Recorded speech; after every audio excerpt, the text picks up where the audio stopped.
Este podcast é produzido e editado por Braba House.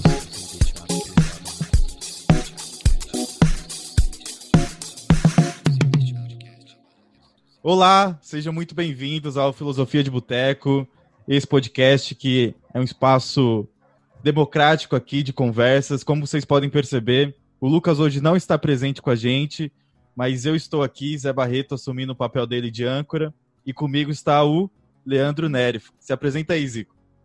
Olá, bom dia, boa tarde, boa noite a todas as Gabis e todos os Cláudios. Sejam bem-vindos, né? É um prazer estar aqui com vocês nesse espaço, como o Zé disse, democrático e fértil, como qualquer mesa de boteco tem que ser. Fico feliz de estarmos aqui depois de milhões de episódios. Mais um episódio e que é muito necessário, como a gente conversou aqui nos bastidores antes, é um assunto que a gente está querendo gravar faz muito tempo. É um assunto que precisa ser trazido à tona, que precisa ser debatido e que, pelo menos ao meu ver, né, mesmo por não fazer parte desse grupo, não é debatido, não é tão explanado por aí, né? Sim. Então, como vocês já podem ter percebido, o nosso episódio hoje, conforme o Zico falou, é um episódio muito pedido aqui pela gente e nada mais justo do que fazer exatamente no mês, né, de comemoração, que é da diversidade LGBT. Então, vamos lá para a palavra do episódio, que é diversidade.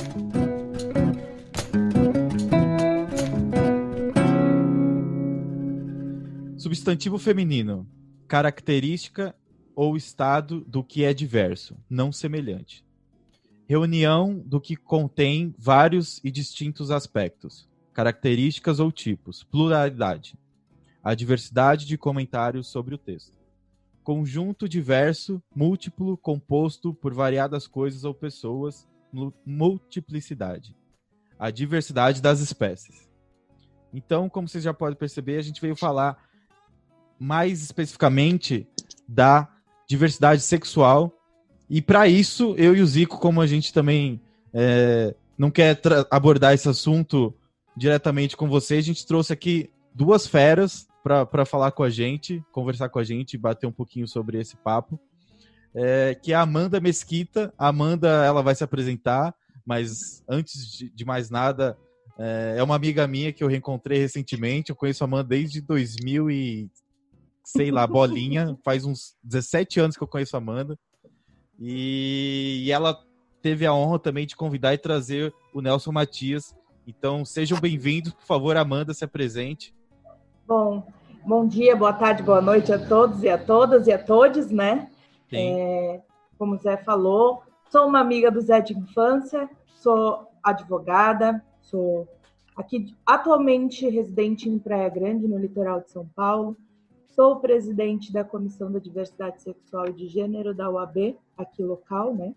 Fundei essa comissão e estou aqui caminhando, e foi nessa caminhada que eu conheci o Nelson, que tem um papel importantíssimo no cenário da militância nacional, e é por isso que eu o convidei para estar aqui hoje debatendo esse tema que é muito importante. São duas visões completamente diferentes, né? A minha, que vem do direito, e a do Nelson, que vem da militância aí, de uma história gigante.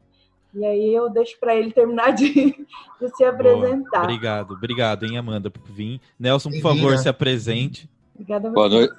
Muito bom estar aqui. Boa noite a todas, a todos, a todes, ao Zé, ao Zico, Amanda. Agradeço imensamente a consideração e a oportunidade, né, pelo convite.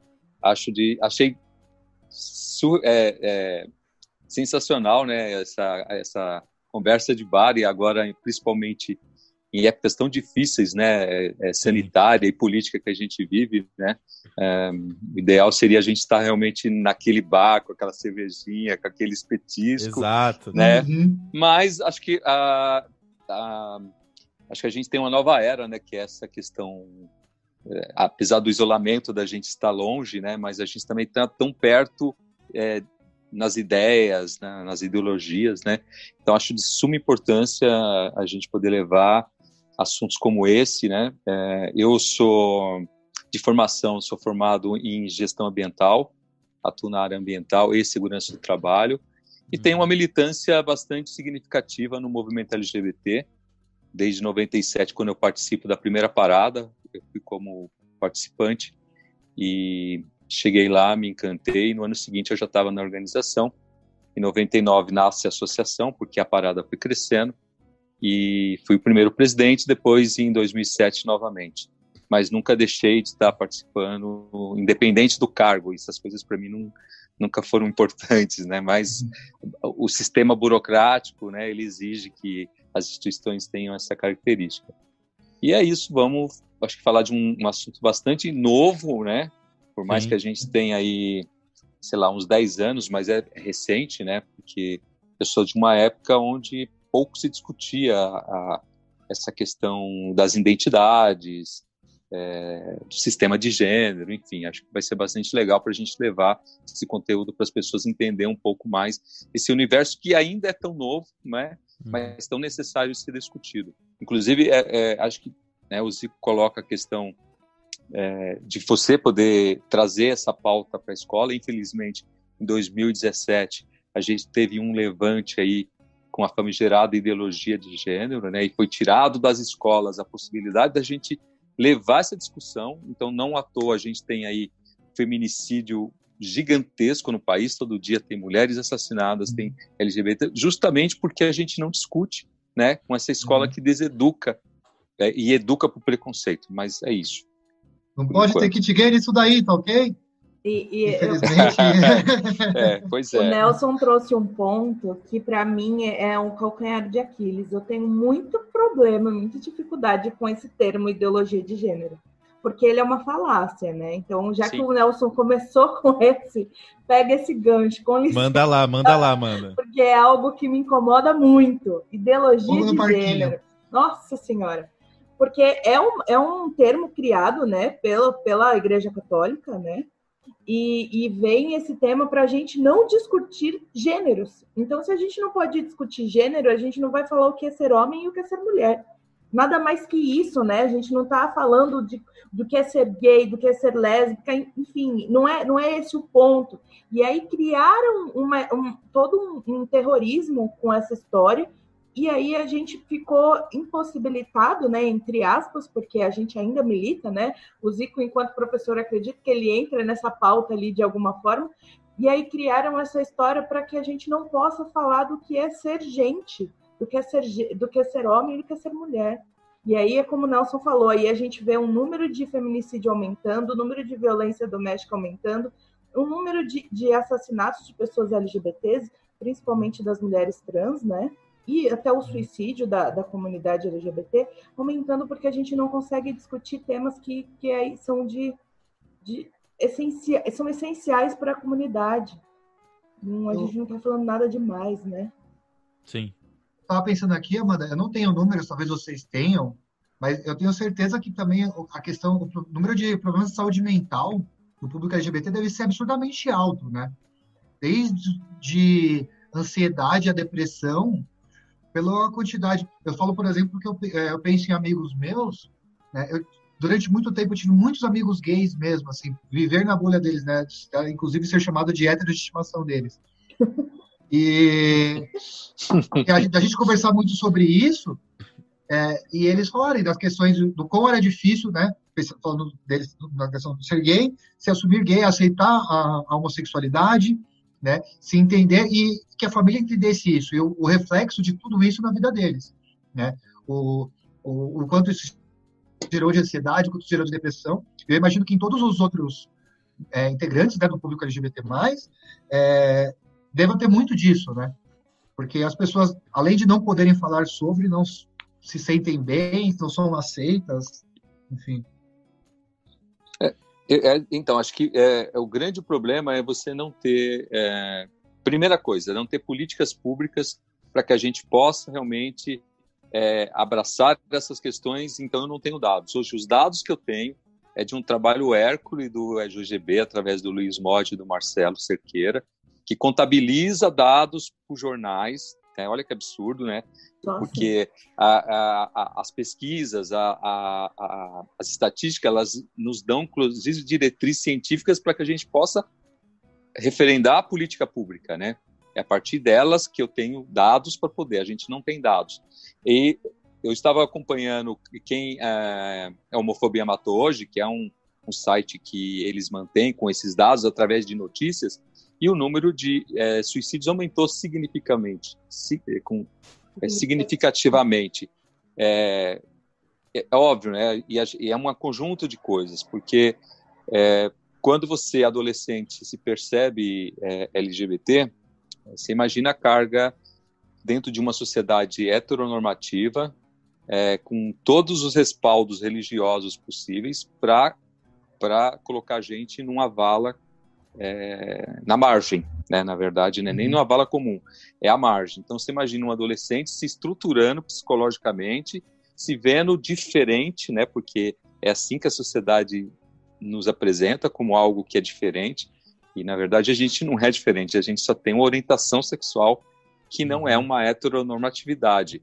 Então, a importância de você... E aí você não encontra apoio no Estado, você não encontra apoio na família, e você não encontra amigos. Então, você se vê sozinho. Por isso, quando você chega na parada, que nem eu em 97, né? E eu não dizer que a parada é única, mas que as pessoas... Ela consegue se perceber com vários outros iguais, aquele momento é um momento ímpar na vida dessas pessoas, porque é o momento onde ela fala, não estou sozinho, né? Não estou sozinho e tenho outros iguais. Quando isso não ocorre e a pessoa não consegue se autoafirmar com a sua identidade, o suicídio realmente vai flertar com ela um bom tempo. E, infelizmente, além de todas as condições que a gente tem hoje de um mundo competitivo, supere o seu adversário, um mundo extremamente... a empatia não é algo de estar no lugar do outro, não é algo praticado pela gente, e onde essas pessoas precisavam encontrar apoio, que é na família, muitas vezes ela encontra o isolamento, a solidão e muitas vezes a agressão, e que leva ela ao suicídio. Isso é muito preocupante, porque a gente não consegue fazer políticas públicas, porque eu não consigo, inclusive, dizer quantas estão morrendo nessa condição, entendeu? Porque é uma forma de preconceito, né? E ela sofre primeiramente no lugar onde ela deveria ser acolhida, que é dentro de casa, onde muitas vezes ela sofre a violência exacerbada. Primeira violência. Sim. É dentro de casa. Eu queria... Nelson, eu queria fazer uma pergunta, e eu acho que é importante, principalmente para quem não conhece, né? Porque qual é a importância da parada, né? Porque, e eu falo perguntando isso porque eu vejo, por exemplo, na minha família tem muita gente por causa da religião, né? A minha família é quase toda evangélica, e existe um preconceito muito grande, né? E eu tenho certeza que muitas pessoas que estão vendo talvez imaginem que a parada é só uma festa, né? Imagina que é um carnaval onde só rola sexo, drogas e funk. Né? E não. Né? É só um negócio para você ir ver a Pablo rebolando. Né? E eu acho que é importante explicar qual é a importância, que você já falou várias vezes, e acho que é importante as pessoas saberem a importância do movimento. Então, eu considero a parada um dos maiores eventos cívicos desse país. Não pela quantidade de 3 milhões, 2 milhões, que é um número que nenhum outro grupo social, nem direta, já colocou. Primeiro precisa entender o que foi, por que tem as paradas. Né? Na verdade, a parada é um dia de celebração, é um dia de celebrar o orgulho a partir da revolta de Stonewall, que é um bar, né, lá em Castro, no bairro de Castro, em São Francisco, onde em 69 os gays se rebelaram contra a opressão da polícia, que dava batidas constantes, e no ano seguinte eles saíram em marcha para comemorar aquele dia. E o mundo inteiro, né, onde há um Estado de direito de fato, né, um Estado teocrático como Irã e outros que a pena de morte não vão celebrar, o mundo celebra. Então, assim, a parada é uma celebração, ela é uma festa, é o fervo. Mas ela também é um dia de luta, ela também traz pautas bastante significativas. Tanto que várias pautas que nós, ao longo desses 23 anos, trouxemos para a avenida, como o casamento, como a criminalização, já foram, felizmente, pelo STF, né? Porque se dependêssemos nosso Congresso, do nosso legislativo ultrapassado, enfim, a gente não teria essas conquistas. É frágil porque, ainda que importantes, são frágeis porque a gente vê o quanto a democracia está fragilizada, né? A gente aí com iminência de golpe, iminência do Estado de Direito, né? Do Estado laico, né? Que é tão importante e empurrá-lo, né? E a gente resistindo, e vamos ter que resistir bastante. Então, a parada, na verdade, ela tem uma função que é a que quando eu estive lá em 97, né? Quando eu saio de casa, eu falava assim, eu pensava comigo, né? Eu via a parada dos gays americanos e eu morria de inveja quando eu falava 1 milhão, 1,5 milhão. Eu falei, gente, esse povo vai pra rua há 30 anos, porque só foi praticamente 30 anos depois que a gente fez a primeira parada. E a gente aqui está no gueto ainda, né? A gente está escondido nas boates, a gente está escondido em algum lugar, e a gente não precisa se esconder mais. Acho que essa é a grande norte, a grande importância da parada, né? E ela é uma festa, e ela é um carnaval, porque o carnaval, na verdade, quando tentam desmerecer, né, dizendo que a parada é um carnaval, a gente viu quanto o carnaval tem sido importante nos últimos anos, com as suas pautas extremamente politizadas. Ele mobiliza uma comunidade inteira em torno daquela festa, mas consegue trazer recados bastante significativos das malezas da sociedade, né? E ainda que a gente não traga essas malezas, porque a gente tem um outro perfil, mas as pessoas vão, e elas são diversas, né? Que é justamente essa diversidade que a gente colocou aqui inicialmente, que é o diverso, que é o diferente, que é a multiplicidade, é isso que nós vemos na parada. Acho que não tem um espaço mais democrático no mundo, talvez agora nas manifestações, né, pro George Floyd, que foi assassinado, que você tem uma diversidade gigantesca dos negros, brancos, das pessoas realmente que primam pelo Estado de Direito, pela democracia, de você ver aquela diversidade, né, de jovens, de homens, negros, mulheres, gays, não gays, que vão lá porque querem se politizar, que vão lá só porque querem beijar, porque vão lá só porque querem pegação, mas elas estão lá todas numa sinergia, né, de alegria e de festa. E, assim, o que as pessoas têm que entender é que a parada ela é apenas um dia de festa, de comemoração. O que eu questiono a militância, as pessoas, o que é que nós vamos fazer ao longo do ano, né? Quais são as políticas que nós vamos lutar para que a gente realmente tenha o que comemorar no ano seguinte? Porque muitas vezes já teve casos da pessoa que foi para a parada celebrar e foi morta por homofobia ou foi agredida voltando para casa, né? Que é um absurdo. Você sair do evento que você foi contemplar e comemorar e sofrer a violência, às vezes no próprio evento, né? Que é um evento grande que não tem como controlar todas as pessoas que vão estar lá presentes. Mas o sentimento que eu tenho e as pesquisas que a gente faz, né, e a própria prefeitura que tem interesse nisso, quando as pessoas respondem, mais de 60%, elas dizem que estão lá por uma causa, por uma luta. Então, isso é muito significativo, né? Isso é muito representativo, né? Então, qualquer evento do porte que a gente tenha, você vai ter coisas boas e coisas ruins, né? Mas numa massa gigantesca de 3 milhões de pessoas. Você não enxerga mais nada a não ser pessoas. Então você pode... Eu posso ir em qualquer evento, eu posso ir na Marcha de Jesus e achar coisas legais e coisas ruins que aconteceram. E acontece no mesmo dia, né? Depende o olhar que eu vou para o evento, né? Se eu quiser achar coisas ruins, eu acho. Se eu quiser achar coisas legais, eu também acho. Então, assim, a parada ela é fundamental ainda 23 anos depois, justamente porque ela consegue unir uma diversidade tão gigantesca e onde muitas das pessoas, pela primeira vez, está podendo olhar para o lado e falar, cara, eu não estou sozinho. Eu não estou sozinho.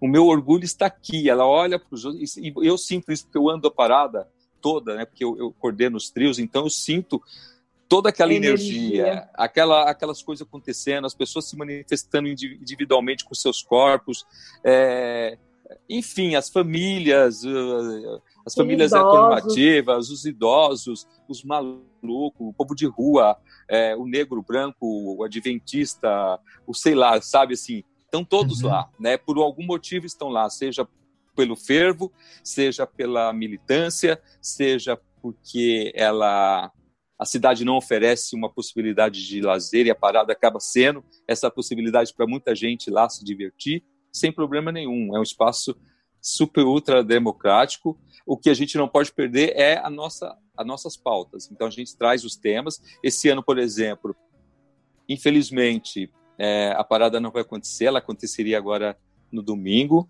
E o tema era justamente a democracia, com o slogan "Seremos o pesadelo daqueles que querem roubar", né? Era para cutucar realmente esse governo neofascista, e mais do que isso, chamar outros movimentos sociais para que a gente pudesse fazer uma parada não só LGBT, mas uma parada do povo sem teto, da parada do povo negro, da parada das mulheres, e dar o recado para esse governo, dizendo que a gente não daria nenhum passo atrás, que a gente ia lutar com todas as nossas armas, né, para poder manter a nossa Carta Magna e os seus direitos lá garantidos, que estão, né, sendo usurpados de forma bastante significativa. Então, acho que é isso, né? Eu me estendi bastante, mas a parada, ela é essa pluralidade, ela é um dia de festa, ela é um dia de fervo, mas ela é um dia também de fazer reivindicação política. Ô Nelson, eu queria tirar aí uma dúvida, que é mais uma curiosidade, que antes de gravar esse episódio eu fui dar uma pesquisada, né? E aí eu vi mesmo essa questão Ele sai de casa, que bonitinho. Eu vi da revolta de Stonewall, que você comentou, e aí depois eu fui procurar os primeiros movimentos aqui no Brasil. E aí eu vi, aí você pode me corrigir também se eu peguei essa informação errada ou não, que o primeiro ato que aconteceu no Brasil foi em 95 no Rio de Janeiro, e só depois, em 97, que aconteceu aqui em São Paulo. E aí eu queria saber se existe algum motivo por São Paulo virar o maior evento, sendo que aconteceu primeiro no Rio. Teve algum... Aqui teve mais cunho político ou algo que influenciou mais as pessoas? Então, vamos lá. Acho que as primeiras manifestações que a gente tem não é... Na verdade, eu não vou lembrar a data exatamente, se foi nas décadas de 70, quando a gente tinha aqui o Riquetti, que era um delegado extremamente opressor, né, que prendia, dava batida na Vieira de Carvalho, que era um point... Na Vieira não, na Marquês de Tu, era um point LGBT, tinha a boate HS, tinha vários espaços e a comunidade frequentava, e era batida todos os dias, batida higienista mesmo, né? Uhum. Sem nenhum motivo, e aí teve uma marcha contra o Riquetti, e que acho que foi um começo, era uma militância bastante atuante, onde nasce aí o Grupo Somos, o jornal Lampião da Esquina e etc e tal. A parada, quando eu chego, ela tem ela não tinha associação ainda, ela tinha um pool de grupos que organizava. Então, o Grupo Corsa, da qual eu fui fazer parte posteriormente, na semana seguinte, já me integrei ao grupo, porque eu queria fazer parte daquela construção do próximo ano. E aí era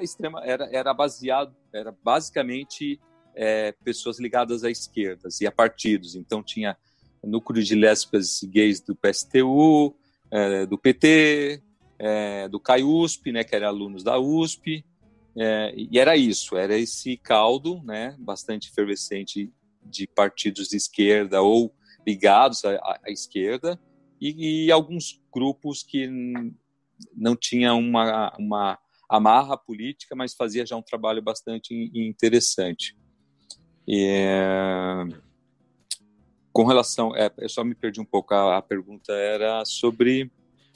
Por que aqui em São Paulo o cunho das manifestações se tornaram maiores? Então, na verdade, o Rio de Janeiro, ele inicia em 95, só que, assim, é um problema do movimento ainda que persiste até hoje, né? E acho que o problema das esquerdas em si, em todos os âmbitos de movimentos sociais, de mulher, de negro. Então, tem muita disputa de pequenos poderes, né? Entendi. E aí, deu no que deu. A extrema-direita achou esse vácuo, a esquerda não consegue dar um recado, e no Rio de Janeiro tinha uma disputa muito grande. Então, naquele ano de 95, a parada acabou nem saindo, porque tinha 2 grupos distintos organizando, no mesmo local e mesmo horário, e a polícia falou, não vai sair nenhum. E aí, no ano seguinte, a gente faz a parada, ela já tem 2 mil pessoas, depois o ano seguinte 30, e aí é um fenômeno que eu não sei te explicar. Até, porque acho que eu costumo dizer o seguinte, é algo para a antropologia estudar. Boa. Esse fenômeno porque assim, nenhum evento consegue perdurar 23 anos com essa quantidade ainda de gente, com esse, né, há uma tendência de você ter uma queda decrescente, né, porque ele dá um desgaste natural. E na verdade, as pessoas esperam ansiosamente todos os anos e vem gente de todos os lugares. Então, é uma referência internacional hoje, né? Sim. São Paulo é a maior do mundo, né? É a maior do mundo. Agora, esse problema do Rio, o Rio tinha tudo, né? Então, foi um problema da construção político, de disputas. Eu costumo dizer que são disputas de pequenos poderes mesmo, né? A gente viu isso ontem no ato aqui, né? Tinha 2 grupos disputando, se fazia no Largo, abriu mão da Paula, sabe? É muito ruim, né? Infelizmente... Que divide o movimento. Mas não só o nosso, né, LGBT, todos os movimentos, o movimento negro, o movimento de mulheres, e a gente não consegue, inclusive, fazer essa interlocução, porque todos somos oprimidos, né? Nós estamos estamos todos no mesmo balaio. Mas, enfim, eu acho que é isso. O Rio de Janeiro não consegue se articular suficientemente. A gente, na verdade, teve a mérito de história, né? Em 2016, teve um piloto. Esse grupo ele não saiu em marcha como uma parada do ano de 97, mas eles fizeram uma manifestação lá na Praça Roosevelt e a partir daí foi o embrião para que a parada acontecesse em 97 nos moldes que ela vem ocorrendo até hoje. Então, tanto que a gente considera a data de 96, porque ela foi uma data histórica e no ano seguinte, Paulo Giacomini, que é um dos sócios fundadores da associação, ele era um colunista na época da Folha e ele faz um chamado, né, da parada, dizendo da importância que a gente precisava sair para as ruas, a gente não podia ficar mais no gueto. E aí foi quando eu vi a matéria e falei, poxa, eu preciso ir para esse evento, né? Porque, como eu falei inicialmente, eu morria de inveja das bichas americanas. Eu falei, caralho, essas bichas saem para a rua e a gente fica aqui trancada. Assim, sabe, pôr a cara no sol, porque não tem outro jeito. Quando você sai do armário, tudo fica mais fácil, né? Por mais difícil que seja para muitas pessoas, e eu tinha sempre esse cuidado quando eu participava, por exemplo, de reuniões, de falar da minha vida, de como eu me assumi, da minha independência com 20 anos de idade, e eu ficava preocupado, porque às vezes o jovem está ali, ele ouve você falar e fala assim, vou chegar em casa e vou chegar, eu sou bicha, e o pai põe para fora e ele não tem condições. Então, acho que porque isso ocorre, né? Sim, muito. E aí eu tinha um cuidado de falar, não é que você não tenha, mas a hora que você tiver independência financeira, bicho, você estoura o pé na porta e tchau, foda-se a sociedade reacionária, não tô nem aí, entendeu? É lógico que para mim é muito mais fácil porque eu sou um gay cis, branco, né? Eu tenho todos os privilégios do mundo, entendeu? Eu sei disso, eu sei do meu local de privilégio, né? Diferente do gay efeminado ou do corte social que mora na periferia, ou da travesti, da transexual, entendeu? Que está no seu corpo, né? No meu não, tá aqui, ó, carinha de hétero, aparentemente, né? Não tá escrito assim, sou gay, né? Sou bi, sou hétero.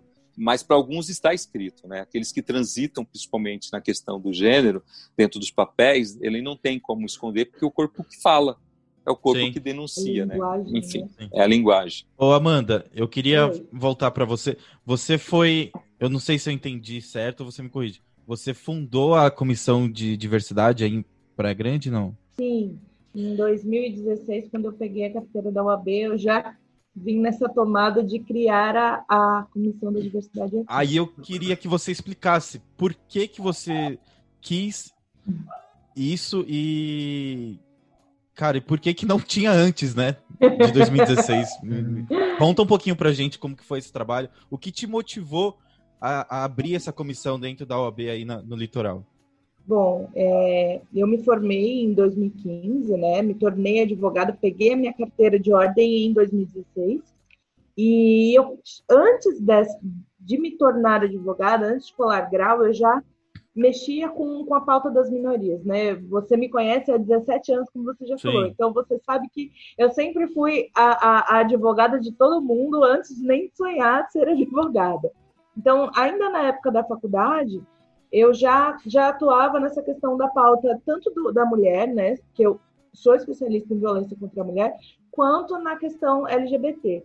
Então, quando eu estava me formando, me introduziram na questão trans, porque na época ainda precisava de ação judicial para você mudar o seu nome e o seu gênero nos seus documentos. Então, me introduziram nessa pauta do direito homoafetivo através da população trans. Tá. E aí eu comecei a estudar. E o livro que eu estudava, né, que é da doutora Maria Berenice Dias, que é quem fundou o direito homoafetivo no Brasil, ela fala das comissões, porque ela fundou também a comissão. E aí, quando eu entrei na UAB, falaram assim, você não quer participar das nossas comissões, e não sei o quê. E aí eu falei assim, gente, mas tá faltando alguma coisa. E aí eu perguntei, existe a comissão da diversidade? Não, você não quer criar? Eu falei, eu quero. E aí foi.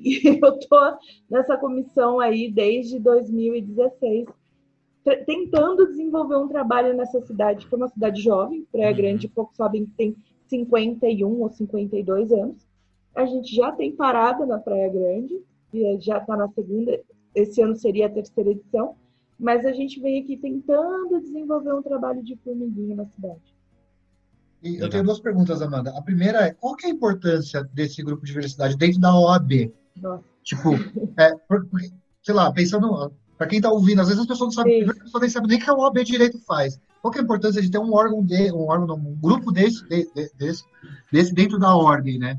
Zico, para você entender como a sua pergunta é tão relevante, a gente está programando uma Semana da Diversidade, porque é o mês do orgulho, e essa é a palestra que eu quero abrir essa semana. Qual é o papel da UAB? Porque é importante ter essa comissão, porque nem os próprios advogados sabem o porquê é importante. Eles falam, para que uma comissão de viado? Porque é isso que eles pensam, né? Para defender viado? Não é isso, né? A UAB, ela tem um papel social. E além de ser um órgão de classe de advogados, a gente tem um papel de cidadania. Tanto que a UAB, o prédio, né, a gente chama de Casa da Cidadania. Então, a gente precisa cuidar de pautas que são relevantes. A gente tem comissão do direito animal, a gente tem comissão de coisas assim que você fala, mas o que tem a ver com direito? E por que as pessoas LGBTs não podem ter uma comissão específica para a gente falar sobre o direito e a vivência dessas pessoas?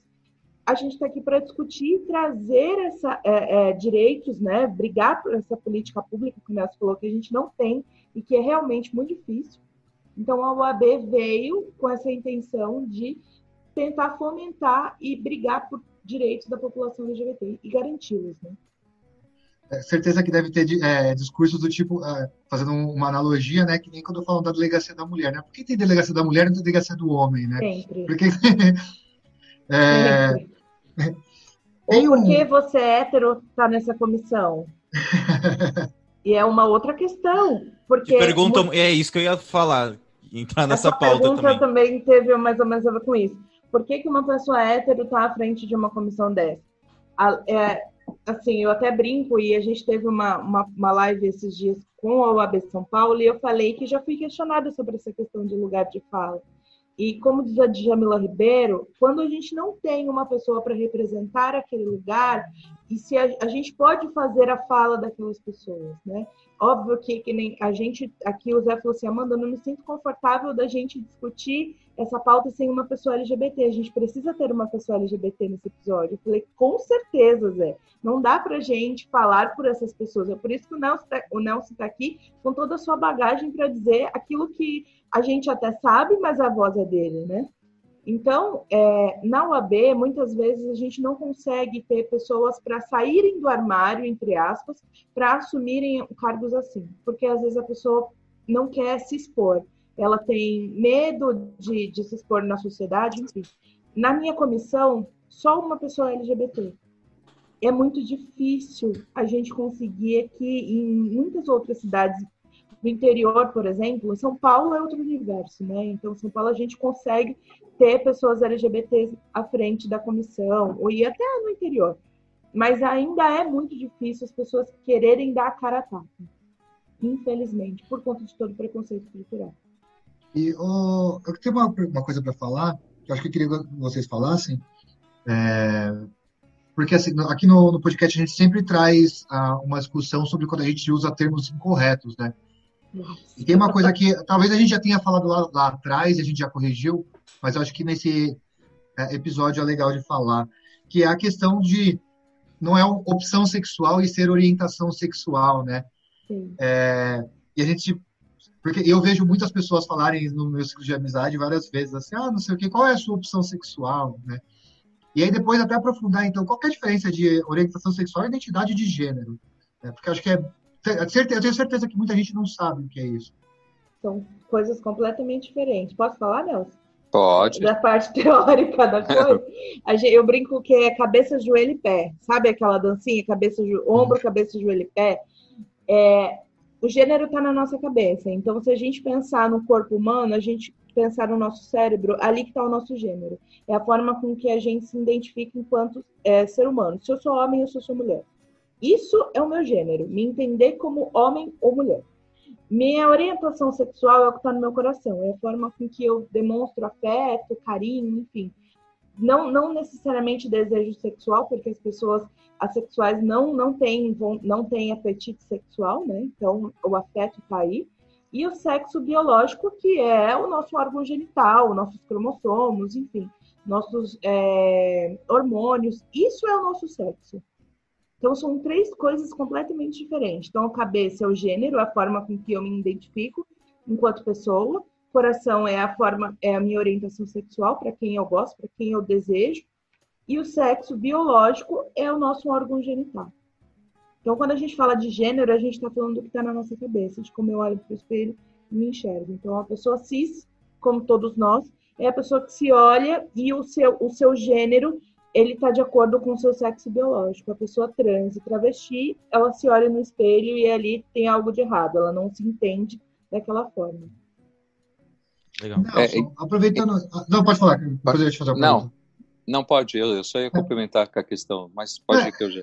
É porque eu lembro que antes, e aí acho que talvez no começo era assim, porque antes a gente não era LGBT, né? A gente se falava em grupos GLS, né? Que era... porque a pauta trans, né, o T e as próximas denominações são recentes isso também, né? Sim. Não, tudo muito recente, né? Como eu falei, é tudo muito novo. Na verdade, a gente tinha a caixa de Pandora e a caixa de Pandora foi aberta, porque até então, vamos pegar anos 50, nem esses termos eram usados, né? Eu não sou, assim, eu tenho 53 anos, mas eu pego uma fase onde a gente nem se identificava como gay, eu era entendido, né? O fulano é entendido, mas entendido de quê, né? Sim. Mas era ainda as pessoas ainda muito dentro do armário, né? Com receio de dizer, se hoje, em pleno século XXI, com tudo que a gente fez, com as paradas no Brasil inteiro, né? A gente fez um encontro de paradas agora recentemente, com cada representante do estado e com 20 do interior de São Paulo. A gente fez um cálculo básico de 11 milhões de pessoas que a gente coloca na rua. Não é pouca coisa, mas ainda tem um preconceito gigantesco. Só para não esquecer, né, quando você fala das orientações sexuais, né, então você vai ter aí dentro das orientações a questão hétero, homo, bi, o andrógeno, enfim. O pan também é... O pansexual, o assexual, enfim, todos são orientações, que são diferentes de identidade, né?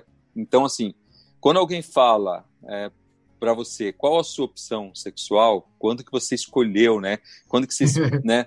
Aí, o que eu faço, geralmente, com uma pessoa que tem orientação hétero? Eu pergunto para ele, quando que você se descobriu heterossexual? Eu faço essa pergunta. É impressionante aquela cara de paisagem da pessoa, tipo assim... Mas eu e o Zico, a gente fala a mesma coisa, né, Zico? Assim, como assim? Como assim? Eu escolhi. Então, mas é legal porque é bastante educativo, porque ela consegue perceber quando ela analisa assim, eu comecei com 14, com 12, com 13 a ter desejos, ela não escolheu, simplesmente eles apareceram, né? Então é uma condição humana daquela pessoa, né? Como a minha também. Quando eu tinha 10 anos, 11 anos, que eu nem sabia o que era ser hétero, não sabia de porra nenhuma de terminologia, né? Se era gay, mas eu comecei a perceber que eu tinha desejos diferentes, né? Pelo corpo masculino, sabe, aquela atração, e você fala, o que é isso, né? E aí, voltando, inclusive, lá atrás, quando a gente fala das violências, do suicídio, você imagina para um garoto de 13 anos se perceber que ele gosta de homens e que ele nem sabe que termo é aquele, mas que a sociedade já condena, né? A Bíblia já condena, a religião já condena, a família já condena, ou seja, você é o patinho feio, né, da história. Não, e aí você mas ele sabe que é errado. Que você é errado, né? Então você tenta um bom tempo negar aquilo, tenta buscar alternativas heteronormativas, mas no seu íntimo tá lá, né? A sua orientação tá lá. Eu posso fazer como milhares fazem de casamentos de fachada. Infelizmente, vários gays fazem isso porque precisam dar uma resposta para a sociedade, para a família, né? Então, ele constitui a família como se fosse apagar a sua orientação sexual, e não vai estar lá, está dentro dele, né? Os desejos vão vir em algum momento, e aí ele vai sair da rota, né, do casamento, vai ter os seus extras conjugais, seja na sauna, seja com a travesti, seja com quem for, né? Porque ele não vai conseguir, ou talvez até um outro consiga, mas você imagina a dor de uma pessoa conviver com o seu desejo, com a sua orientação reprimida, né? Então não é opção. Opção é isso, eu posso beber chá, café, posso comer um bolo daqui a pouco ou não, posso descer e ir até a esquina ou não, posso fazer isolamento ou não, isso eu posso fazer opção. Nessa condição, nenhum de nós temos essa opção, né? Porque não é dado, né? A mesma coisa que o hétero, quando ele pode até se permitir. E aí a gente entra numa outra discussão, né, lá atrás, quando você tem a escala Kinsey, né, que é um sexólogo americano que faz uma escala, que era a única coisa que a gente tinha, né, não tinha ainda discussão. Ele só discutia o quanto você era numa escala de 0 a 7, exclusivamente heterossexual, ou quando você era predominante heterossexual com algumas experiências, bissexual, então vinha a escala, né, e ele estudou isso por, 10 anos com vários indivíduos, né, e ela teve uma importância, porém hoje a gente descobriu que isso só não, as homossexualidades, né, que é um leque, então, por exemplo, eu sou um gay masculino, então eu sou, de certa forma, um gay cisgênero, né? Porque eu me identifico com o meu sexo masculino. Nenhum momento, quando eu me percebi com a minha orientação, que não tem nada a ver com a minha identidade, porque aí a gente precisa entender que tem um sistema de gênero. A partir do sistema de gênero, eu vou estabelecer os números de gênero e seus papéis.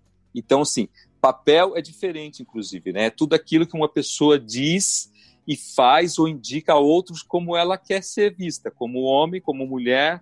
Aí pode ser não binário, pode ser gênero ou transgênero, né? Aí eu entro na identidade de gênero, que é justamente quando a pessoa própria, né, ela inclui o papel do gênero, sendo homem, mulher ou outro que ela queira, né? É a consciência dela própria desse comportamento.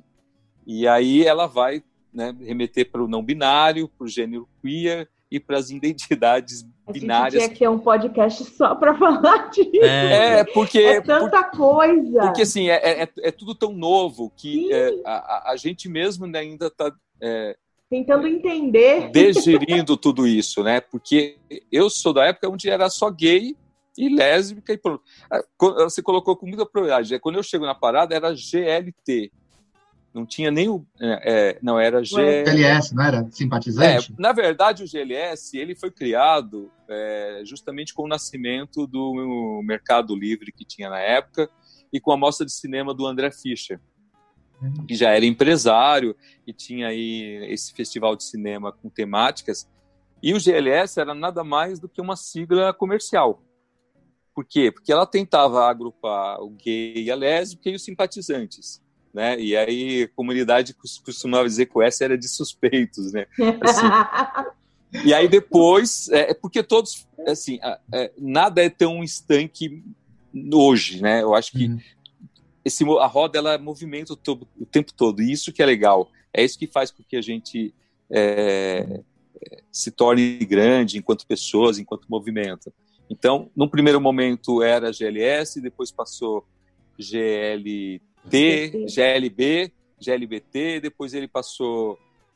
aí, em 2002, se eu não me engano, numa conferência nacional, a gente discutiu o quanto a gente também reproduz o machismo, né, da sociedade, e então era gay na frente, e aí, por consenso desse congresso, a gente opta pelo L para dar visibilidade para a questão das lésbicas e discutir, sim, o quanto nós somos machistas. E nós somos mesmo, né, infelizmente. E não é porque muitas vezes nós queremos, como muitas vezes nós somos homofóbicos, como muitas vezes nós somos racistas, misóginos, né? E mesmo eu sendo uma pessoa que só... Quer dizer, como eu falei, eu tenho o privilégio de ser uma pessoa cisgênero, né? Então não está no meu corpo. Mas aquele que é o que o pessoal chama o gay efeminado, ou a travesti, ou a transexual, que transita nesse gênero de forma muito clara, lá na ponta é muito diferente do que eu sofro, né? Os preconceitos são diferentes, né? Eu quase não sofro esse preconceito que ela sofre, por exemplo. Sim. Eu nem sei o que é esse preconceito, né? Eu sofro talvez de outra forma, mas muito mais branda, por eu estar numa condição da heteronormatividade. Né? Então, tanto que eu ouvi a vida inteira no meu local de trabalho, quando eu nunca optei por esconder, né? Mas você não parece gay. E eu ficava pensando, mas como que é? Padrão? Mas então, gente, mas faz sentido na cabeça dessa pessoa, Sim. porque qual foi o estereótipo que ela viu a vida inteira na televisão? A Vera Verão, Capitão Gay, e todos esses personagens que construía essa identidade de gênero espalhafatosa, que deve ser respeitada, que é o que eu dizia para as pessoas. Mas e se eu fosse um efeminado? O que mudaria? Né? A pessoa pensava, então não mudaria nada, você teria que me respeitar da mesma forma. Exatamente. Mas na cabeça dela, eu sou um gay respeitoso, porque eu não transito desse... eu vi. Mas isso. muito louco. Aí eu queria trazer essa pauta também para Nelson e a Amanda, né? O Zico também... Zé, antes de você trazer a discussão, posso contar uma história rápida de uma coisa que o Nelson falou? Tá. Você falou da questão da religião, e aí você tá um amigo meu, um Cláudio, e a família dele é extremamente evangélica, né? E ele sofreu muito o que ele falou. Ele chegou a ler a Bíblia 3 vezes, aí virou tentando ateu. se encontrar em algum momento da Bíblia para poder justificar o sentimento que ele tinha, né? Porque ele foi criado para ser homofóbico, né? Foi criado para ser um homem hétero, tudo padrão, e só queria que as pessoas entendessem aonde chega isso, né? Porque você imagina os jovens de 13, 14, 15 anos, né? Lendo a Bíblia não por interesse, mas por necessidade de se encontrar, né? Tá. Então eu ia fazer uma outra pergunta, mas vou deixar para depois para aproveitar esse gancho do Zico. E eu vou mandar para Amanda e para o Nelson também. Que é o que o Zico falou, o Nelson já comentou também. A gente demanda muito de políticas públicas para conseguir dar mais visibilidade para essas pessoas. Em tese, o Estado é laico. Porém, muitos no Congresso... Já foi tema da parada, tá? Porém, muitos no Congresso são religiosos, né? Então, como fazer isso mudar? E aí eu venho com essa questão que dá muito pano para manga também. A gente ficaria aqui horas discutindo, né? Acho que um episódio é pouco, Zé. O quanto a religião também está interferindo nos direitos dessas pessoas, né?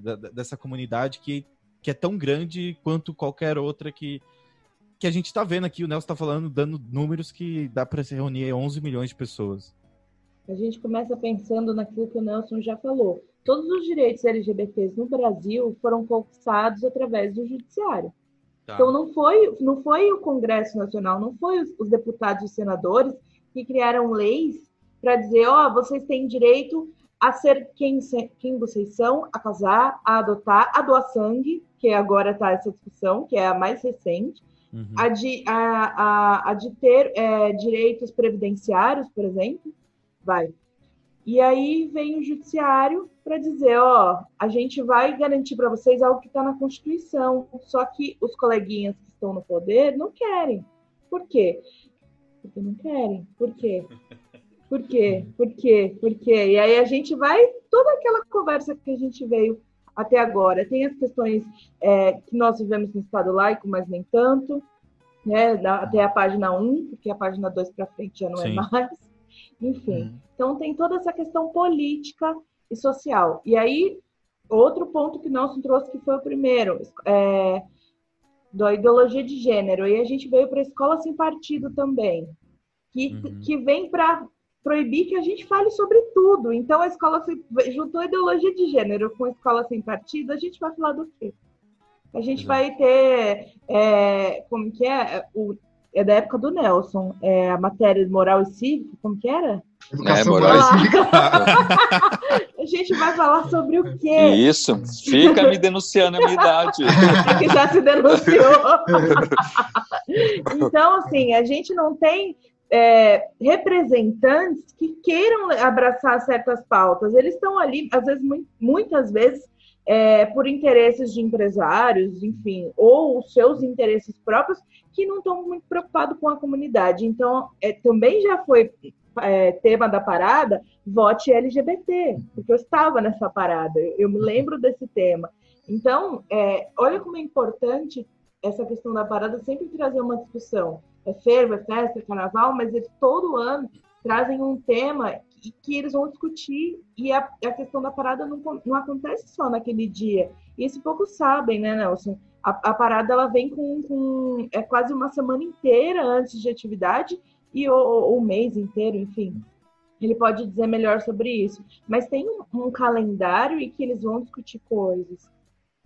Então, assim, por que a gente não tem direitos? Porque eu estou fazendo um curso de políticas públicas LGBT, que começou hoje, inclusive, né, da Aliança Nacional, com parcerias com faculdades do Rio de Janeiro, Grupo Arco-Íris, enfim, e com verba da deputada do Rio de Janeiro, a Jandira Fegali, e aí tem uma ligação com aquele Ministério da Família, enfim, né? Sim, dos direitos humanos, das mulheres, enfim. Mas, pelo menos, sai uma verba ali para a gente poder discutir políticas públicas LGBTs que a gente não tem. E você... representatividade, as poucas que tinham, né? Ou a gente matou que nem a Marielle, ou a gente está expulsando do país tipo o Jean, né? Exatamente. E para você, Nelson, que está à frente aí desse movimento de militância, mundo, né? E como que você vê que medidas que poderiam ser feitas para a gente conseguir mudar isso de uma forma mais rápida? Então, e quais políticas públicas são esperadas, sim. Né? Quais são as demandas que o público necessita? Então, só recapitulando um pouco do que foi dito com relação à questão das religiões, né? Então, boa parte do preconceito, ninguém nasce homofóbico, racista. Eu tenho um exemplo muito claro, acho que até para os ouvintes depois poder...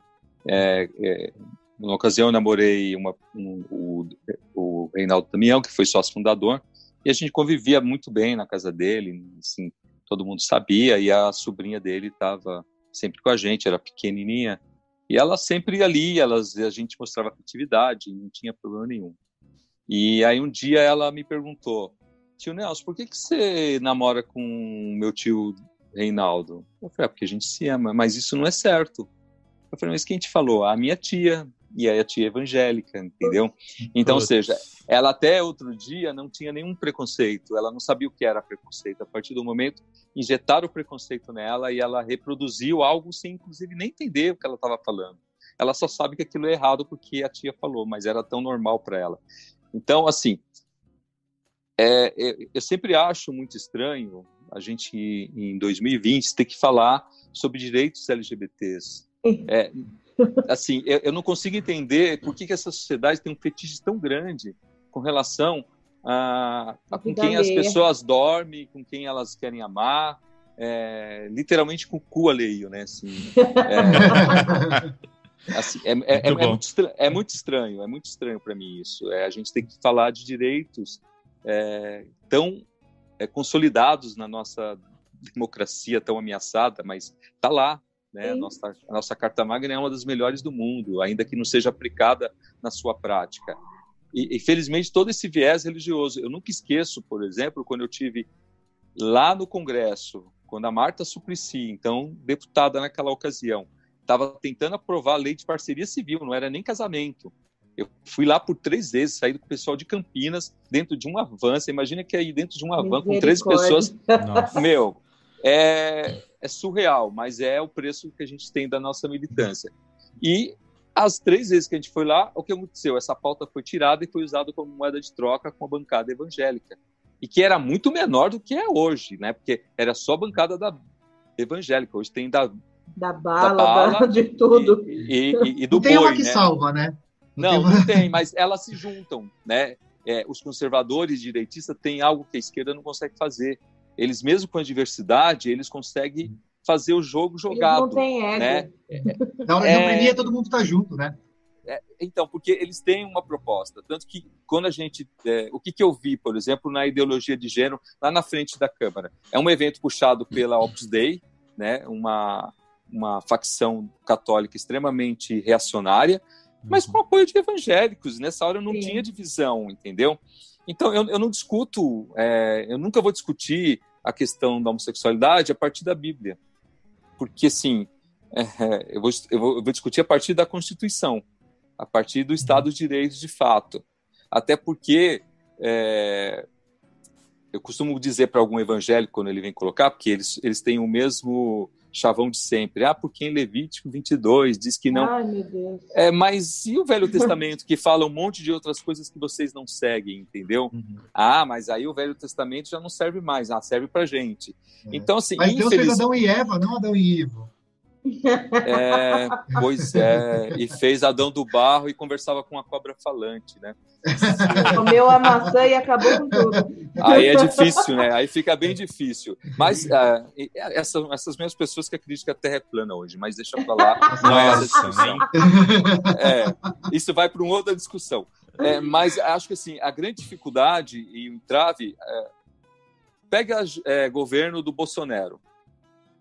Quantas vezes ele colocou a pauta LGBT? Ou seja, nós somos o bote expiatório sempre. Né? A mamadeira de piroca, nossa, gente, que a louca da ministra que falou com com Jesus na goiabeira, colocou isso, né? O tal da porra do kit gay, desculpa o palavrão, mas falaram que é futiquinha, a gente vai falar. Não, fica à vontade. São todas armadilhas, e você vê de novo, acho que semana passada se tocou de novo na pauta LGBT. Então a gente essa maçada de manobra, porque o apoio massivo desse governo é evangélico, né? Seja com Silas Malafaia, Marcos Feliciano, toda essa corja de safados, né? Que usurpa o dinheiro do povo com a fé, através da fé, né? Que apoiam esse canalha porque tem interesses, né? Na verdade. Sim. Então, assim... a gente nunca vai avançar muito justamente por conta disso, né? E porque a gente coloca justamente essas pessoas lá para comandar nossa vida. Eu fiquei 6 anos na Assembleia Legislativa como assessor parlamentar, e quando eu olhava aquele quadro da composição, eu ficava chocado, porque assim, tinha 10 mulheres, 2 negros, e o restante eram todos homens, cis, brancos, empresários. Quer dizer, esses homens que vão fazer política pública para LGBT, para mulher, não vão, gente. Né? Não vão mesmo, porque eles estão lá com um propósito. A gente é uma sociedade heteronormativa machista de homens brancos, seja aqui na Assembleia Legislativa de São Paulo, na do Rio de Janeiro, seja em Brasília. Aí quando você tem uma mulher negra que consegue fazer um trabalho que denuncia todo um esquema de militância, ela é morta, né? Ela é morta literalmente, quando ela não é morta de outras maneiras, né? Então, assim, é muito estranho, né? Se você pensar que a gente tem um número gigantesco de LGBTs, um número gigantesco, a maioria de negros e de mulheres que votam nos seus opressores, o negro que vota no senhorzinho do gênero, o gay que vota no Bolsonaro, quer dizer, alguma coisa está fora da ordem mundial, como já cantava Caetano, entendeu? Nelson, desculpa te cortar, mas você falou da Câmara. Hoje a gente tem uma representante trans e negra na Câmara. Na Assembleia Legislativa. Isso, desculpa, na Câmara não. Na Câmara dos Deputados. Na Câmara a gente tem um gay, mas ele é reacionário, né? Enfim. Quem? O Holiday, né? Ah, tá. Nossa. É da cor do Kim verdade. também, é outro bosta. Eu já imaginei outra pessoa, falei, mas quem? Enfim, como você vê a representatividade da Érica Malunguinho no estado de São Paulo? Não, é sensacional, só que assim, a gente tem que, na verdade, fazer um retroceder que a Érica não é a primeira, né? Eu acho que tem a Kátia Tapeti, que foi a primeira prefeita travesti eleito lá no sertão do Alagoas, se não me engano, ou Piauí, não é Piauí, é Alagoas, que é muito significativo em 1980, 85. Isso. Pode pesquisar aí, né? Kátia Tapeti foi eleita prefeita da cidade, com um trabalho e apoio restrito da sociedade, isso há 20 anos atrás. Né? Então, mesmo. É histórico. Né? A gente tem a Érica, tem o prefeito de Lins também, que assumidamente gay, e inclusive se elegeu nos contra-ataques que ele sofreu, ele fez disso a sua campanha e conseguiu se eleger. Agora, a Érica é simbólica, porque ela é uma mulher negra, periférica, né? Então traz à baila várias outras discussões, né? Porque, assim, se ser negro nesse país já é bastante difícil, imagine ser negro, ter o corte social, né, de morar numa comunidade, ainda ser lésbica, né? E sabe, e trans, é muita carga, São muitos recortes para uma pessoa só. Para uma pessoa só, né? E aí não tem discurso de meritocracia certo, não tem nada, é tudo balela. É significativo porque ela entra numa casa extremamente, como eu citei aqui, de homens brancos, machistas e de bem, né? Como diz aí. Porque outro isso. Termo que eu tenho asco. Então, assim, eu acho que mais Éricas precisam ocupar esses espaços, né? Tanto que várias oportunidades a gente chamou na parada o voto consciente, o voto para que as pessoas se situassem, né? Dentro da possibilidade de ter representantes dentro dos locais que decidem as nossas vidas. Porque enquanto a gente não fizer isso... mas eu tenho você, por exemplo, Amanda, que é uma pessoa que não é LGBT, mas que abraça a nossa causa. Extremamente importante dentro da OAB, extremamente importante. Como eu tenho outros deputados que não são gays ou deputadas que abraçaram a nossa causa. Mas acho que chegou a hora da gente ocupar esse local de fala, né? Tão agora em moda, mas tão importante, né? Onde a gente realmente possa estar dentro dessas representações, porque senão a gente sempre vai ficar correndo em volta do rabo. Eu sempre vai assistir o que a gente assistiu quando o Plano Nacional não incluiu a questão da identidade de gênero, e criou uma falácia que foi a ideologia. Isso não existe, né? Foi um pano de fundo, né, na verdade, para destilar todo o preconceito. E quando você, né, repetindo, não discute identidade de gênero na escola, né, quando você não fala isso, você vai ter um país como o nosso, que é o que mais mata mulheres, é o que mais mata LGBTs, especialmente a questão das travestis, porque está intrinsecamente ligada ao gênero feminino, né? Então o gênero feminino é algo a ser odiado, né? Odiado, e é um paradoxo, né? Porque esse homem macho que gosta tanto de mulher, né? Mas na verdade ele gosta de oprimir e usá-la como objeto sexual, né? A partir do momento que ele perde isso, né? Vem a violência exacerbada, porque ele não consegue lidar com essa seção da mulher, seja em que âmbito for. Porque o Brasil, é um dado muito importante da gente falar, o Brasil é o país que mais mata mulheres trans e travestis no mundo, e também o país que mais consome o sexo dessas mulheres. E aí, onde que está a ligação, né? Como é que você mais mata e mais consome o sexo? Porque você vê na rua, eu bato porrada, eu bato, você vê no Xvideos, eu bato punheta, né? Basicamente difícil. Mas eu queria, antes da gente...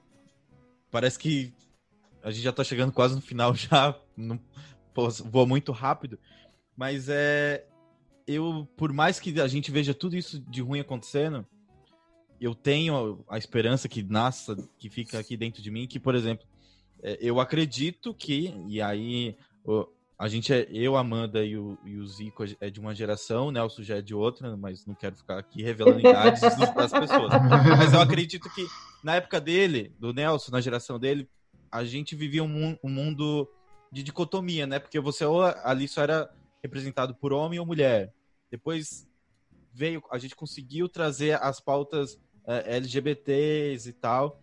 E quem sabe num futuro que seja próximo ou a médio prazo, a gente não precise mais, por exemplo, de uma comissão de diversidade na OAB, a gente não precise mais desse podcast aqui para discutir isso, porque a gente precisa acreditar que as novas gerações, seja essa que está nascendo agora, ou a próxima, ou a que vai vir ainda, consiga ser mais aberto para isso, porque hoje, cada dia mais, as pessoas estão tendo mais acesso a informações, e eu espero que sejam informações verídicas e não de fake news que a gente vai ter que sobreviver. Então, eu queria saber a opinião da Amanda, do Nelson, se vocês acreditam que esse dia vai chegar, se a gente vai presenciar esse dia, ou se a gente está muito longe desse mundo distópico ainda. Eu vou começar para o Nelson concluir. Eu acho que a educação transforma. A gente tem que começar na base, né? E é justamente por isso que a gente tem escola sem partido e ideologia de gênero. É para que a gente não consiga educar. Então, quando as escolas abrem, a gente tem um projeto na UAB que chama OAB Vai à Escola, e dentro dessa pauta OAB Vai à Escola tem a pauta da diversidade e tem a pauta da mulher. Então, a gente leva essa informação para as escolas. Mesmo que falem que a gente não deva, a gente leva. Tá. Eu, por exemplo, aqui na cidade de Praia Grande, consigo fazer discussões em algumas escolas sobre diversidade. E é muito interessante quando a gente leva isso para os adolescentes, porque essa sopa de letrinhas, ela é muito confusa ainda. E ali você pode estar fazendo com que o jovem se entenda, né? E mesmo que ele não se entende, ele vai tentar entender a sociedade que ele vive e ser um ser humano melhor, digamos assim. Então, acho que a educação é a base para tudo. Então, se a gente conseguir mostrar para os jovens que isso é algo normal e que não é uma aberração e que as pessoas se amam e isso é natural, a gente um dia pode ter uma sociedade melhor. Na minha opinião, acho que talvez nem meus netos vão ver uma coisa dessa. Uhum. Nelson.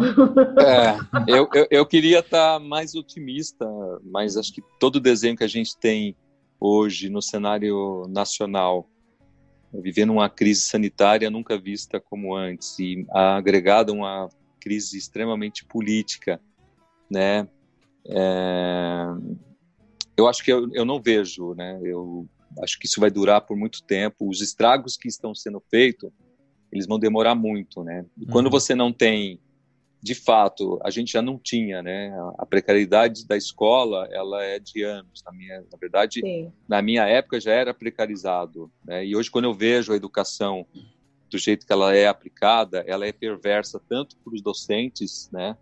E tanto para os alunos, porque é um método ultrapassado, é um método que não faz as pessoas pensar, as pessoas passam por osmose, quer dizer, as pessoas não pensam, né? A gente tem uma escola que educa, ela deseduca, e ela não educa, inclusive, para a diversidade, muito menos para a diversidade.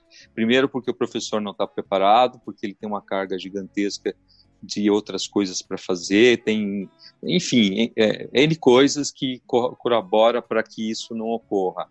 Mas seria aí o caminho, né? Não dá para fugir desse chavão da escola que transforma, porque a escola transforma pessoas que vão transformar ideologias, vão transformar mentes. Acho que o fato grande que a gente tem que analisar é que, antes dos rótulos, nós somos cidadãos, né? Cidadãos e cidadãs que colaboram para esse país. Acho que do dia que a gente quebrar um pouco e desconstruir todas essas caixinhas de hétero, de homo, de gay, de não cis, assim, são pessoas que gostam de pessoas, que amam pessoas, né? Simples assim, seria tão simples, né? Mas tão difícil, porque ainda tem essa questão da religião, que faz um papel fundamental de alimentar o preconceito, né? E religião tem outro sentido, que é o religar, e que é de ligar as pessoas por um amor, amor incondicional, né, um respeito incondicional, elas não conseguem, inclusive, colocar em prática aquilo que ela, em tese, segue, né, o que deveria seguir. Acho que um dos temas que a gente teve bem lá atrás, acho que na terceira parada, Educando para a Diversidade, acho que em 2003, a gente já estava falando nessa questão. Você vê que não é algo novo, passou 20 anos depois, a gente ainda está falando nisso, com um retrocesso gigantesco, né, com um secretário, com um ministro de bosta como esse, que está aí, né, um imbecil, assim, é um negócio surreal. Nós estamos vendo um negócio surreal. Mesmo se a gente pegar as gestões passadas, mais republicanas, que tentou até fazer alguma coisa, não conseguiu, né? Então eu acredito que esse é um caminho. Agora, quando isso vai acontecer, ainda no processo que nós estamos vendo, não só no Brasil, mas no mundo todo, né, com o recrudescimento do extremismo, né, com essa tentativa de calar os movimentos sociais, né, de ter uma mão de via única, né, sem essa transversalidade transversais das pessoas como um todo. Mas, por outro lado, eu acho que a gente tem aí uma juventude que é muito diferente da minha, né? Ou de uma geração anterior aí dos 30, que é uma geração mais prugada, mais cibernética, mais com outra linguagem, que foge, inclusive, dessa escola, das balelas que muitas vezes eles vão ouvir ou não vão ouvir lá, né? Eles acabam tendo uma autonomia, então acho que vai ser muito importante quem são esses influenciadores, né? Quem usa esses mecanismos, e a gente tem muita gente que usa, né, do bem, né, e muita gente por mal, e aí acho que a família ou aquelas pessoas mais próximas, estruturadas, que vão conseguir fazer com que a gente tenha realmente uma sociedade futura sem preconceitos. É difícil porque o mundo sempre foi assim, né, o preconceito ele sempre existiu, ele sempre andou muito de mão dadas na sociedade, né, nesse processo. É histórico o processo contra as mulheres, contra o negro. Até pouco dia a mulher não podia votar, né, até outro dia o negro era escravizado. Né, então, assim, é tudo muito recente, talvez uma nova era que eu acho que eu não vou vivenciar, mas eu acredito, espero que ela ocorra, e acho que o único caminho vai ser a educação para transformar essa sociedade. Educar as novas gerações para a questão do meio ambiente, educar novas gerações para a questão do respeito à diversidade, a respeito da mulher. Sim. Porque ninguém nasce preconceituoso, isso já foi dito aqui. Nós se tornamos preconceituosos, nós somos ensinados a ser preconceituosos. Se espelha no mais velho, no pai e na mãe, muitas vezes, que educa o seu filho para ser preconceituoso. Porque você não tem, né? Você não tem essas bases. Quando você só vai ter isso quando você começa na sua adolescência, você começa a entender como a roda do mundo gira, né? E aí você já tem os seus pré-conceitos muitas vezes estabelecidos lá atrás, na sua infância. Boa. Vai lá, Zico. Tenho uma pergunta, que eu acho que é meio um fechamento, e já é ligado no que você acabou de falar, no que vocês dois falaram, inclusive que a Amanda também falou. E aí eu vou contextualizar com uma situação que eu vivenciei, né? E não estou querendo falar que me vangloriar de nada. Mas como que... Porque, assim, para mim é muito fácil falar que eu tentar ajudar de alguma forma, uma causa que não é minha, né? Porque um exemplo de uma situação que eu vivenciei foi um dia na escola, saindo da aula, assim, aquela conversa de corredor, aí um aluno falou, pô, vai estar numa piroca, então. Aí eu virei e falei assim, mas por que sentar numa piroca é ruim? Aí ele falou, mas você já sentou numa piroca? Mas você já sentou para você saber se é ruim? Aí ele travou, né? Aí ele falou, mas você já sentou? Eu falei, mas que diferença faz se eu estiver sentado ou não? Você tá falando que é ruim, né? Você já experimentou? Ele, não, você gosta de alface? Eu falei, exatamente. Ele, gosto. Eu falei, você comeu alface para saber se você gostava. Como é que você pode falar que sentar numa piroca é ruim? Né? Então, assim, eu estando dentro de uma escola, por mais que eu sou professor de matemática, né, eu não estou dentro, eu ainda tenho uma facilidade de ajudar de alguma forma, né? E, assim, isso foi um pouco do que eu aprendi de como eu poderia ajudar. Mas, e aí eu falando do público geral, como as pessoas que estão ouvindo agora, né? Eu me identifico como hétero, né?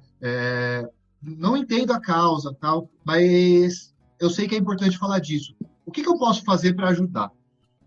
Eu sei que já dá uma atrapalhada, já é muito. Já ajuda pra caralho, né? Não, eu sei que eu não posso falar de uma vez, mas o que eu posso fazer para pelo menos aliviar, né? Aliás, Amanda. Meu as Deus. mulheres primeiro. Aí você me jogou na fogueira agora. O seu caso, Amanda, é um baita do exemplo, né? Sim. Eu acho assim, o que você acabou, o exemplo que você deu já é o primeiro passo, assim, é você começar a fazer essa molecada pensar, né? Como é que você está falando? Outro exemplo claro que a gente já deu, claro, o exemplo claro é um termo racista, né? Uhum. Isso. Boa. Eu ouvi o podcast de vocês. Mas, enfim, outro exemplo que a gente já deu aqui é o fato da gente questionar a pessoa com a questão da opção. Então, assim, quando a gente começa a ver certas coisas, é a gente bater naquela tecla e começar a botar as pessoas para pensar. E trazer a discussão, assim, de uma forma sutil, você dentro da escola, até para que você não leve depois um esporro da direção, dos pais, enfim. É tentar trazer, porque você, enquanto professor, você tem a faca e o queijo na mão. Por mais que você seja um professor de matemática, você ainda é um formador de opinião e ainda é o formador desse futuro. Então, acho que cabe você aí tentar, como um aliado, né? Assim como eu, nós somos aliados, da gente trazer essa questão e de uma forma muito sutil, e é trabalho de formiguinha mesmo, porque você não vai conseguir chegar e impor a situação, porque nada que é imposto vai funcionar, ainda mais com a juventude, né? Que eles são questionadores. Acho que é nessa parte de você apoiar, dar lugar de fala, enfim, e tentar construir e desconstruir a ideia que já vem formada de casa e da sociedade. Nelson. Não, acho que é perfeito. Eu acho que esse é um caminho mesmo, Amanda. Eu acho que assim, o que a gente precisa despertar nas pessoas e que anda tão perdido é a empatia, né? Sim. Quando você se torna, quando isso é colocado em prática, quando eu me coloco no lugar do outro, né, e não no local de fala, mas no local de possibilidade, mesmo, né?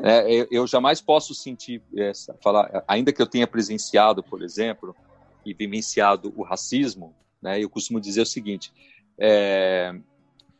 as 4 vezes que eu fui parado pela polícia, coincidentemente eu estava com uma pessoa negra no carro. Então, isso para mim foi muito claro, né? Então, e aí a empatia veio na hora, inclusive, dizer, porra, que caralho, né? Por que parou? Porque é óbvio, né? Então, a ficha cai muito claramente. Então, acho nessa mesma questão de fazer com que os alunos quebrar os preconceitos são a partir do momento quando você desmistifica os preconceitos. Os preconceitos justamente são fake news, assim, paralelo bem tosco, mas assim, são pequenas mentiras contadas a vida inteira e que elas se tornam verdade. Já diz o ditado que uma mentira contada milhões de vezes se torna verdade. Então, aquelas pessoas, às vezes, eu, enquanto movimento, eu tomo cuidado, porque todo mundo, às vezes, você vai num evento ou num local. Eu, por exemplo, trabalhava no Sindicato da Construção Civil, onde é um mundo machista, o próprio presidente, mas ele era um cara extremamente pró-LGBT, mas cometia umas gafes de vez em quando, porque ele foi educado a vida inteira. Então, assim, eu não posso dizer que ele é homofóbico. Se eu ataco ele como homofóbico e ele não é, ele só está reproduzindo algo que para a vida inteira foi normal para ele, na cabeça dele, na construção social dele enquanto indivíduo. E cabe a mim, né, de forma sutil, muitas vezes, levar uma palavra para ele e falar, pô, não é por aí. Quando eu faço aquela fala, por exemplo, inicial que eu disse lá atrás, que eu pergunto por hétero como quando foi que ele optou, é educativo. Eu vejo a cara das pessoas, ela fala, cara, e a pessoa fala, sabe, eu nunca pensei desse jeito. E aí, a partir dali, quebrou totalmente, de uma forma sutil, né, sem precisar entrar no embate com ele. Eu mostrei para ele que não era, porque quando ele se vê dentro da situação, eu falo, mas quando que eu optei? Não, eu não optei, eu senti um desejo e acabou, né? Eu sei que é muito mais difícil, porque a gente tem um sistema educacional falido, né? Você que é docente sabe muito bem o que significa isso, né? 30 alunos com horas escassos, sem material, sem aporte, ainda tem que falar de outras questões. Mas acho que há um tempo e em algum momento para você fazer com que eles reflitam sobre esses preconceitos. Acho que a partir do momento que eles conseguirem refletir por que ele é preconceituoso e qual o motivo, e ele vai perceber que não tem nenhum motivo, né? E a questão do respeito, a questão da empatia, a questão de se colocar nesses lugares, né? Eu acho que é um caminho, ainda que a gente seja bastante paliativo, mas acho que dentro do contexto que a gente tem, é uma possibilidade da gente trabalhar com essa juventude. Eu acho que essa juventude está muito mais aberta, né? Por mais que ainda, às vezes, tem o paradoxo de ter... Eu vejo, às vezes, pela internet, algumas falas que me assustam, conservadoras, né? E aí, às vezes, alguns jovens mais conservador do que era na minha época, mas, ao mesmo tempo, ele está aberto para outras possibilidades, para outras falas, né? E acho que a gente tem esse instrumento hoje aqui, que é o que fala com eles, né? Que é as mídias sociais enfim, usar desses instrumentos e não deixar de falar, tentar quebrar essa molécula aí do preconceito, seja ele racial, LGBTfobia, a questão da misoginia e do machismo, né? E ainda que o MEC não queira, né? Acho que cabe vocês, os pensadores e que primam por uma sociedade igualitária, fazer esse papel. Zico, menina veste a rosa, os meninos vestem azul, né? Sim, Zico, só para complementar uma coisa que eu sempre faço quando eu vou falar com adolescentes sobre diversidade, eu chego assim, parecendo uma bruxa mesmo, né? E digo para eles, de uma maneira bem autoritária, eu não falo do que eu vou dizer, eu peço para os professores não falarem sobre aquilo que eu vou falar, o tema, e eu falo, olha, eu tô aqui, eu sou fulana de tal, vim aqui para falar com vocês sobre um tema muito importante e de muita relevância, e eu vim aqui e eu não vou tolerar nenhuma risadinha, nenhuma piadinha, porque eu vim aqui para falar de seres humanos. Então, a primeira risadinha, a primeira piadinha que eu ver, eu vou pegar minhas coisas e vou embora, porque eu não larguei meu escritório para vir aqui e ouvir desaforo. Então, eles arregalam o olho do tamanho do mundo, tipo, o que essa mulher veio falar aqui? E aí, quando eu começo a falar de diversidade, aí eles se assustam. Só que, ao mesmo tempo, eu vou falando e vou trazendo as questões para eles e vou discutindo. E essa pergunta do que, quando vocês escolheram, ela está na minha palestra, eu pergunto isso para eles. E eles, é aquilo que o Nelson falou, eles arregalam o olho e falam assim, mas eu não escolhi, como assim, quando eu escolhi? Então, assim, aí eu vou quebrando eles aos pouquinhos, daqui a pouco está todo mundo discutindo e falando algo que para eles virou interessante. Mas primeiro eu dou esse baque para depois ir aliviando. Você quer ver outro exemplo? Quando eu estou falando às vezes com um amigo hétero e etc e tal, e aí surge a questão de travesti, mas ele, né? Mas não é ele. Aí eu falei, mas é ele. O sexo, assim, mas vamos fazer um exercício. O que você está vendo? É simples, né? O que você está vendo? Você está vendo um pinto dele? Não, você está vendo uma estrutura construída no feminino. Então você não está vendo ele, você só sabe que é ele, e aí você, por ignorância, tenta desconstruir o outro porque você não acha que é normal aquilo. Então, eu já fiz isso. Eu lembro uma vez que eu estava conversando com uma pessoa no telefone de um encontro de crossdressers que eu tinha ido, e que a pessoa que eu reconheci uma pessoa tal. Enfim, aí quando terminou o assunto, o colega de trabalho falou assim: me explica esse negócio aí de crossdress. O cara é hétero e se veste de mulher e não é gay? Como assim não é gay? E aí eu olhei para ele e falei assim, Fernando, você está usando cabelo comprido, tiara, você é gay? Você, sabe? E aí ele falou assim, mas como assim? Eu falei, então, são as construções, a tiara e o brinco não vai te fazer mulher, ou vai te fazer um crossdresser. São só um instrumento, né? Assim como os índios usaram brinco, usaram piercing, hoje é moda, né? Então, assim, e aí você desmistifica isso, porque ele começa a pensar e fala, caramba, realmente, não faz sentido, né? Porque... então, educar as pessoas dessa forma. Eu costumo fazer muito esses trocadilhos, essas brincadeiras, chamando ela por uma realidade que às vezes ela não percebeu. Sim. Porque acho que nem todo mundo é preconceituoso porque quer. Ela é preconceituosa porque ela foi educada e porque ela... a vida inteira ela viu assim, né? Então, é como se ela tivesse uma venda, né? E ela não consegue ver. E cabe a nós fazer esse papel, né? de desvendar, de tirar essa venda e ela ver uma outra possibilidade, ver por uma outra ótica, por um outro ângulo, né? É difícil, lógico que é difícil, né? Quando você pegar uma pessoa que a vida inteira acreditou que aquilo era errado, e muitas vezes quando tem um viés religioso, né? Porque Deus, porque aquilo, né? Mas acho que é um trabalho de formiguinha, a gente tem muito por fazer para a gente um dia ter uma sociedade realmente melhor do que a gente tem hoje, né? Sim. Bom, gente, eu sei que o papo tá muito bom e a gente poderia ficar aqui horas e horas discutindo sobre isso, mas o nosso tempo já deu. E antes da gente finalizar aqui, a gente sempre dá sugestões de coisas para quem tá ouvindo, se quiser aprofundar mais no assunto do episódio, né? Então, livros, filmes, música, sei lá, algo que envolva o tema de hoje. A Amanda, se tiver algo para indicar. Eu gosto muito de Marcela e Elisa, que é uma história de um casal de lésbicas que tem no Netflix. A Garota Dinamarquesa é algo que todo mundo deveria assistir, é maravilhoso. Aquele filme é um divisor de águas. Milk é um filme muito legal. Tava na minha lista, né? Acho que, assim, filmes e A Garota Dinamarquesa tem o livro também. Então é interessante os dois. E aí eu deixo o Nelson complementar. Nelson, se tiver alguma indicação... Acho que tem o livro, indicação O Sopro de Letrinhas, da Regina Facchini, militante, antropóloga, bastante interessante para que as pessoas consigam entender um pouco essa questão da diversidade, um pouco da história do movimento LGBT.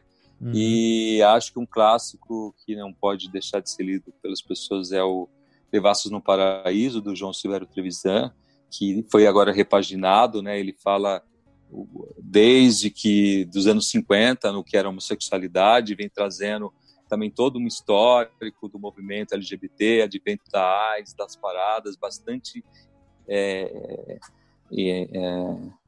bastante ilustrativo do ponto de vista histórico, né? Então, quem quiser saber um pouco de como foi a história, e acho que os seriados que a Amanda indicou aí também são super legais, os filmes Milk, e acho que é isso por enquanto. Zico, tem indicações?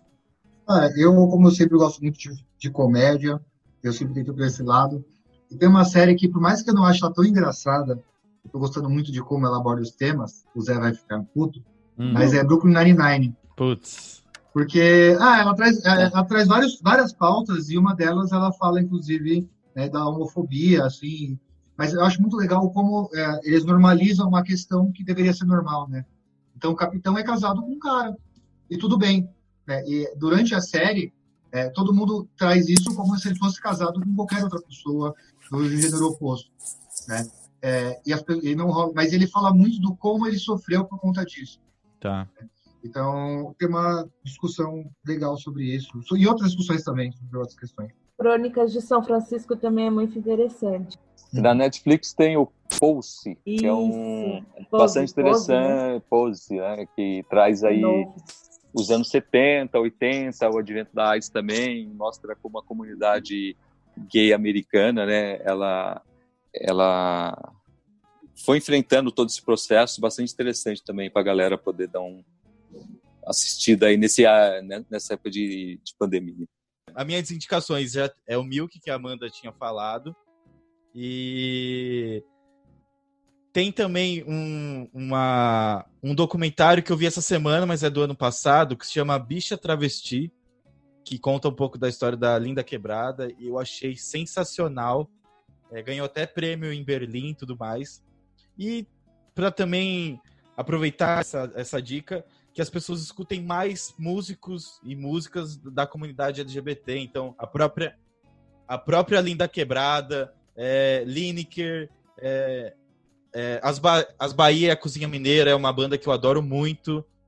Então, tem uma música aí que o Breno até pode terminar o episódio, que é Oração, que eu sei que ele gosta muito também, e eu adoro essa música, que faz muito sentido. Pra gente finalizar, Amanda, como que a gente acha nas redes sociais? @Amanda Mesquita Oficial. Boa. Nelson. No Face, joga Nelson Matias Pereira, que vocês me acham, e @Matias Pereira no Instagram, no Twitter. Boa. Zico. Bom, @Zico Neri, como vocês sabem. Nosso membro que não está presente é o Eri.Tomazelli. E o meu Instagram é o @Zé Barreto. E desse podcast que vos fala é o @Podcast Fibo, PHI de Filosofia, Bel de Boteco. Aquele que parece sabonete febo, mas não é. Obrigado, gente. Valeu, até mais. Sem nação, mesmo que não nasçam, mas vivem e vivem e vivem. Se homens se amam, se unem, se imem, se unem. Há quem costumeiramente ama a mente, ama também. Este podcast é produzido e editado por Braba House.